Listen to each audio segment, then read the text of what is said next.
Gold medalist Hidilyn Diaz na fake news. Lifetime free fuel drawing lang pala.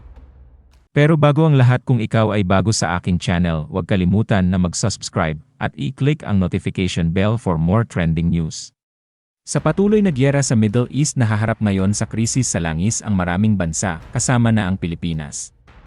Maraming kababayan natin napapaaray sa patuloy na pagtaas ng presyo ng petrolyo. Isa sa napagdiskitahan ng ilang netizens ngayong dumadaan tayo sa krisis dala ng pagtaas ng langis ay ang first Filipino Olympic gold medalist na si Hidilyn Diaz.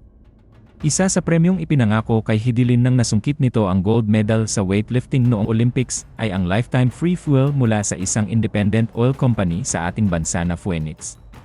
Maraming netizens ang napasa na all sa Facebook tungkol sa lifetime na free fuel na ibinigay kay Hidilyn.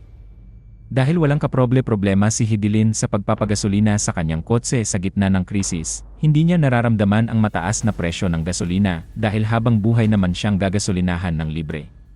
Sa isang Facebook account ng isang grupo ng riders at vloggers, may isang netizen na nag-emote para kay Hidilyn. Sabi nito, habang maraming Pilipino ang napapakamot na lang sa ulo sa tuwing tumataas ang presyo ng gasolina.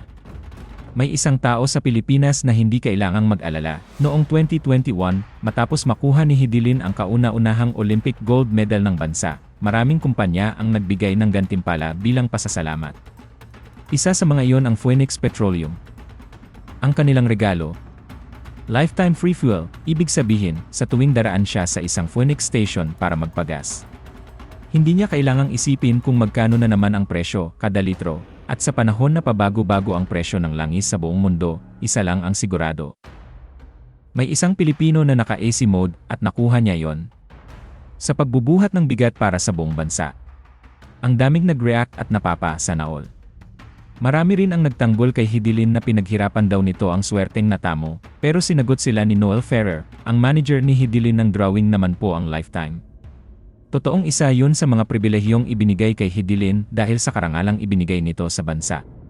Pero natutupad ba lahat? Ayon kay Noel, mga 2 buwan daw na nai-enjoy ito ni Hidilyn. Pero ang dating sa naturang kumpanya ay parang endorser na nila ito. Syempre naman, iba ang endorsement sa premyong ibinigay. Malaki ang pagkakaiba nun. Kaya hindi na nasusunod ang unang alok. Kaya naging drawing na nga raw ito, sabi ng manager ni Hidilyn. As of press time, wala pa kaming nakuhang reaksyon mula kay Hidilyn Diaz. Pero ang dami nang gumawa ng memes dahil sa swerteng inabot daw nito ngayong nagkakahirapan tayo sa patuloy na pagtaas ng langis.